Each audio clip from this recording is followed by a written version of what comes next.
It's Friday, so let's roll out the weekend slate of bets, which include basketball, soccer, and NASCAR.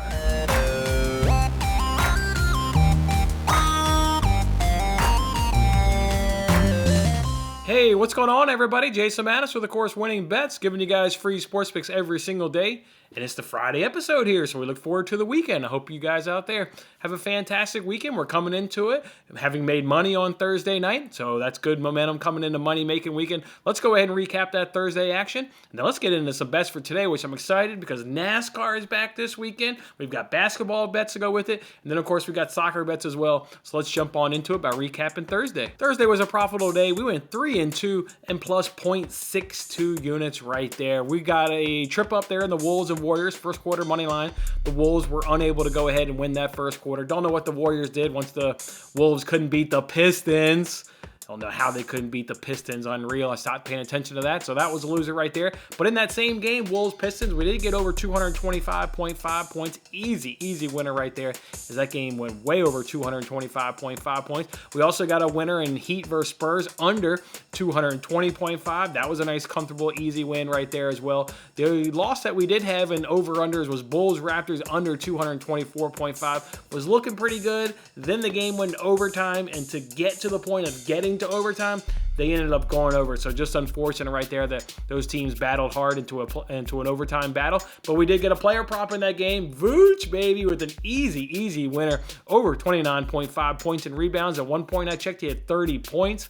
Don't know what he finished up at, but easily went over 29.5. So he cashed our only player prop. So again, 3-2 on the day and plus 0.62 units. Hit that like button if you were on there with me. Hey, if you were on that Vooch play with me, hit that like button. What about the Heat Spurs? Hit that like button. Or if you're on Wolves Pistons, go ahead and hit that like button by letting me know. Let's go ahead and just jump right into it. Let's go ahead and start with NBA. I've got 3 full game over-unders to go ahead and get to you. So let's just go ahead and start with that first. Let's go ahead and first start with the Hawks versus the Raptors over 214.5 points. You can get that at minus 110 over at FanDuel. Look, I've got this game scored at 221. There is concern with both of these teams being on the back end of a back-to-back that maybe they rest players of some capacity.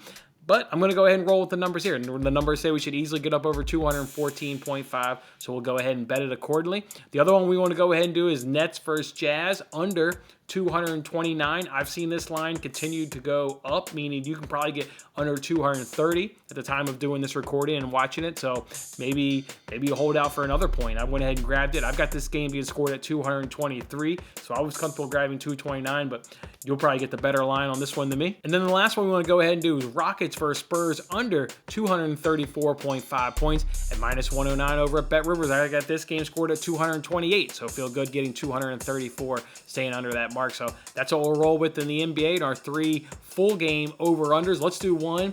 First quarter bet, we want to go ahead and back those Cavaliers in the first quarter. We're getting 1.5 points at minus 114. So I've looked up all the information. You should be getting 1.5. If you get 2.5, that would also obviously be a lot better. But the numbers justify 1.5, 2.5. This will be a tightly contested first quarter. Look forward to watching it. Look forward to seeing if the Cavs can cover. We obviously know what they've been doing on the road covering spreads. This one will be tight against the Hornets. A good team there in the first quarter, but the numbers do justify not just blindly betting it. The numbers also do justifying backing those Cavs at plus 1.5 points. So that's what we'll do at minus 114 at FanDuel. There was one more NBA first quarter that I liked, which was Nets Jazz over, but the number's at 59.5, and that's just a little too high for my liking, so I'll go ahead and stay off of it. I wanted the number to be at 58. They got it at 59, so I'll go ahead and hold off on that. We've already got the full game under on that anyway, so feel good right there. Let's go ahead now and round it out, though, with an NBA player prop. Let's run back Monday's winner, Robert Covington, under 9.5 points at minus 118 over FanDuel. Everything's the same justification as we talked about on Monday, except for a set of minus 110, it's at minus 118. Otherwise, same thing. He doesn't rarely go over 9.5 points. He's going up against the Thunder, and he's going up against Dort, who we cashed the same bet on Monday. He got 2 points on Monday going up against Dort on 0 for 5 field goal attempts. Didn't make anything. Obviously only made 2 free throws.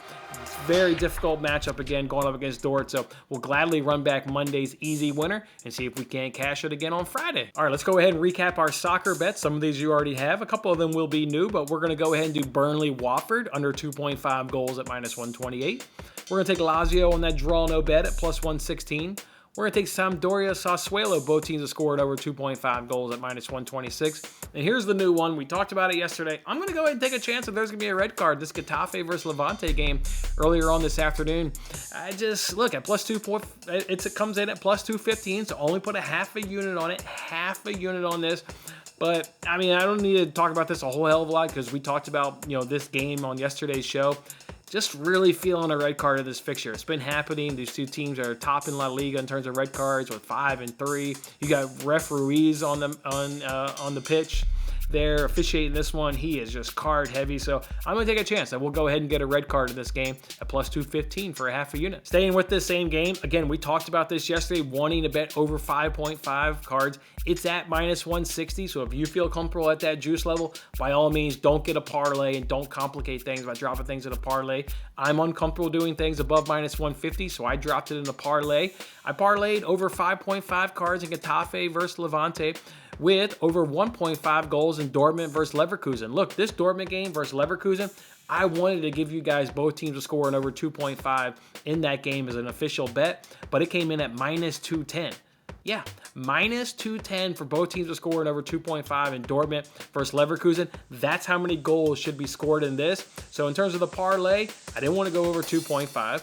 And also didn't want to do both teams to score in the parlay. Don't want to complicate it. Just give me 2 goals, right? A fixture that should have tons of goals because the two teams are scoring a whole hell of a lot of goals this season. The head-to-heads also suggest there should be a lot of goals in this one. So I went ahead and dropped it in the parlay and obviously got it at minus 130, as you can see right there. So it's Getafe, Levante over 5.5 cards. Parlayed with Dortmund, Leverkusen over 1.5 goals at minus 130. And then as you can see right there, we've got FA Cup lineups there. Just make sure you're following me on Twitter all weekend long as these FA Cup games come in that involve your City, your Chelsea, your Liverpools. We've talked about Crystal Palace. We've also talked about West Ham. Those are the main teams that we're going ahead and keeping an eye on as lineups come out. Coming off international break, we'll go ahead and bet those games accordingly. Just make sure you're following me on Twitter. It's at Winning Bets Pod. It's at Winning Bets Pod. All right, let's go ahead and talk some NASCAR. If you're new to the show here in terms of following me relatively recently, these are not random plays. I'm a big time NASCAR. Actually, during the NASCAR season, I put together a weekly show where I preview all the races and all these fantasy games out there we submit our picks to. So absolutely love NASCAR. So not random plays. This is not an official NASCAR event. This is an exhibition race this weekend out the LA Coliseum. So maybe things will be ran a little bit differently, I guess is maybe what I want to try and say, rather than this being a traditional NASCAR race for cup standing points and what have you. Obviously, this is for me the first time in the next gen car, so there's a little bit of uncertainty right there. I've watched a lot of the practice sessions on their YouTube feed, on NASCAR's YouTube feed, and it's been good. It's been entertaining. I feel like we know what we're going to get. But this is an exhibition race on a track that nobody has any experience on. They turned a football field, the track there around the LA Coliseum into a racetrack as a quarter-mile racetrack. I'll be previewing this one a lot longer and more detail a little bit later on this afternoon as we submit our chances to win $10,000 over on the Fox Bet Super 6 app. So I won't give you a lot of justification with these because, again, I'm going to talk about it pretty in-depth on that upcoming video this afternoon. But these are 3 plays I love.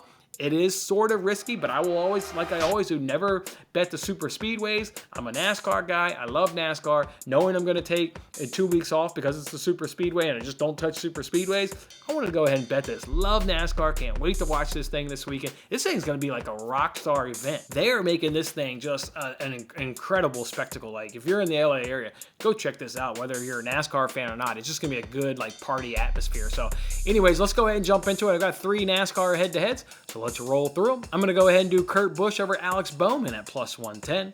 I'm going to do Chase Elliott over Joey Logano at minus 115. I'm going to take Denny Hamlin over Kyle Busch at minus 120. These guys are so risky. Just have to give you a heads up, because some of you out there just blindly tail me, which I absolutely love that when it comes to NASCAR. These guys aren't even certain to be in the race. You actually have to qualify to make the main race on Sunday night. There's only one driver that's guaranteed to make it, and that's Kyle Larson, because he's the defending champion, so he gets an automatic entry. There's 35 other guys, because they're going to round out a 36-car field, that are competing to even make this thing. So hell, I may give you Kurt Busch or Alex Bowman. Kurt Busch may not even make the damn thing, and Alex Bowman may get a free win over us. Don't think that'll happen. I've obviously focused on 3 guys that are really good at short tracks, which is what this is, the quarter-mile track there at the LA Coliseum. So I'm feeling good. I'm rolling with it. Give me Kurt Busch, Chase Elliott, and Denny Hamlin to win their head-to-head matchup on Sunday night. All right, let's go ahead and talk some NFL right now. I went ahead and sent out a tweet yesterday on some player props that I absolutely love right there. So let's go ahead and run through them. I've got over 8.5 receptions for Cooper Kupp, and I've got over 5.5 receptions for Odell Beckham. Both of these are at plus money, so I just did a half unit on each. You've seen in the playoffs that these two guys have cashed these bets in 2 of the 3 games. They've both gotten cashes in the last 2 playoff games so far. Look, there's enough correlation that I went ahead and just did a half a unit, right? Both these guys cashed, neither of them cashed, one of them cashes, what have you. But boy, in this little game plan uncertainty, right? You try and predict the biggest game of the year and what these coaches will do.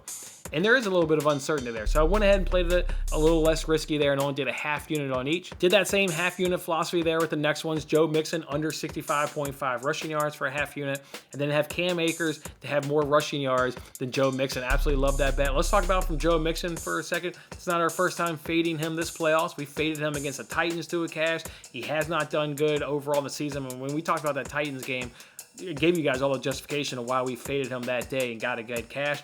It's really the same thing. You're going up against a good defense in the Rams, got a guy who just really isn't hitting his number, even though maybe the perception is that he goes over.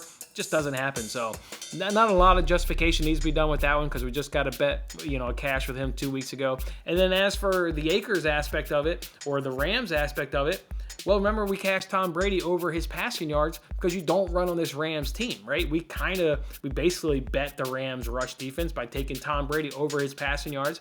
Got a good cash that day. Look, you've seen it with Cam Akers. He is the back. I mean, he is the guy.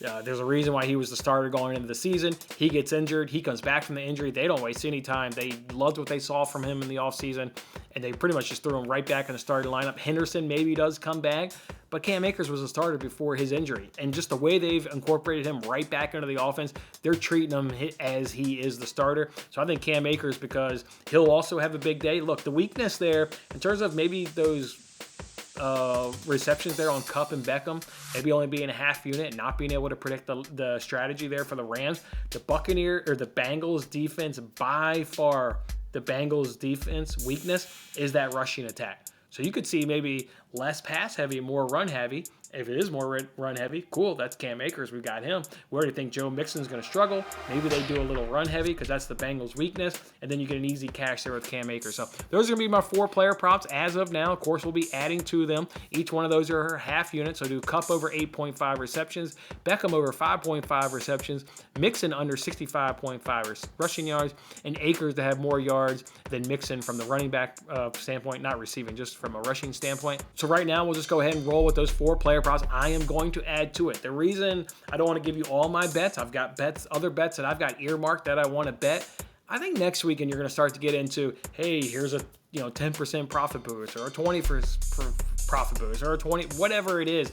I think next week is the week you start to get profit boosts from these sports books. So some of the other bets that I've got earmarked that I want to bet, and I'm going to bet them, and I'm going to pass them along to you. Let's just wait till maybe like Tuesday of next week, see if we start to get some profit boosts. And then if not, okay, we'll go ahead and bet them, and then I'll go ahead and give them to you guys. I did already add to our freebie collection there of Evan McPherson to be the MVP. I did add 2 more freebies there for the MVP. I added Aaron Donald at plus 1,600, a free $5 bet to win $80. And let me give you my justification here on Aaron Donald. You could see a scenario in which the Rams get, let's say, 1 passing touchdown from Matthew Stafford. Let's say they do go a little bit run heavy, but Cam Akers only gets 1 touchdown. Let's say Sonny Michel only gets 1 touchdown. And so there's 3 right there. And then let's say from the defensive standpoint, Aaron Donald has him a 4-sack game. He gets 2 of those 4 sacks are stripped fumbles. Let's say he recovers 1 of those fumbles. Let's say the other one that he doesn't recover, the Rams are able to return it back for a touchdown. So you had Aaron Donald, 4 sacks, 2 forced fumbles, 1 recovered fumble. The other fumble got ran back for a touchdown. And by the way, the Bengals only scored 13 points because they got their ass kicked by the Rams all day long. Aaron Donald could be your MVP in that scenario because the offense didn't go off. Stafford didn't go off. None of the running backs went off. It was all kind of evenly distributed across the offense. And then on that Rams defense, Aaron Donald steps up, has a hell of a game. You had that with the Bengals not scoring many points. Hey, Aaron Donald could be your MVP, so that'll be a free roll number 1. Then the other free roll is Cam Akers to win the MVP at plus 35 to 1, a free $5 bet to win 175. Look, Cam Akers is the guy. The Bengals weakness on defense is by far their rush defense. I mean, by far. If you look it up, you could see a scenario where McVay's like, all right, let's surprise these boys. We've got Stafford, we've got Kupp, we've got Beckham. Now we're going to run the ball with Cam Akers, our number one back. You could see a scenario where he gets over 100 yards and 2 touchdowns. If he gets over 100 yards, 2 touchdowns, and Stafford only chips in with 1 touchdown, okay, now Cam Akers is your MVP, and let's say the defense doesn't have a great performance and nobody on the defense stands out. If Akers has over 100 yards, 2 touchdowns, and Stafford's only able to get 1 touchdown, now Cam Akers is your MVP. So given just what the weakness of the Bengals defense is, that rush defense, add that to maybe what the Rams, game plan strategy could be. I love Cam Akers at 35-1, so went ahead and bet him accordingly on another free roll. And then lastly, I did go ahead and pull the trigger on the Super Bowl hedge. I went ahead and did it. So to me, it just, I had to do it, right? Because if the Rams won the Super Bowl, I would have won 5 units. But then if the Bengals won the Super Bowl, I'd have got nothing. Put in this hedge, I basically win 3.1 units either way, and I like that as even Steven. Now I don't have to root for the Rams to win. I can just kind of sit back and enjoy the game. Don't care who wins. Whoever wins, I'll win 3.1 units. So, all right, Super Bowl hedge is in right there. Sit back and we can enjoy the game. All right, one last thing before everyone goes and enjoys their weekend, before money-making weekend. Notice we only put in a half-unit bet on that red card. I've got something I want to do with that other half a unit. We've got no FanDuel Friday first basket. That is really upsetting because we were actually personally doing pretty good. We had won 2 of the last 3 Friday first baskets there on FanDuel.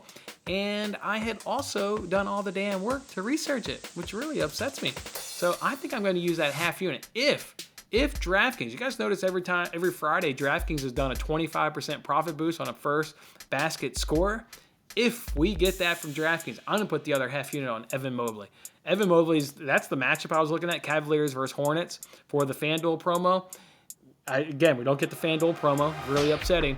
But I think I'm going to use that other half unit there on that red card that we, didn't use because we didn't make that a full unit. So look for me on Twitter. Got to get a profit boost from DraftKings. Not going to do it if there's no profit boost. But if we get a profit boost from DraftKings, it's Evan Mobley, first basket scorer, and your Cavaliers versus Hornets game. All right, guys, there it is for Money Making Weekend. We've got a lot of basketball bets. We've got NASCAR bets, and we've got soccer bets. And it was always fun, always talking some NFL bets with you guys as well. So, yeah, should be a good weekend. Go ahead and hit that like button. If you're going to tail me on at least one of these bets, hit that like button and let me know. Otherwise, enjoy your weekend. We'll see you back here on Monday.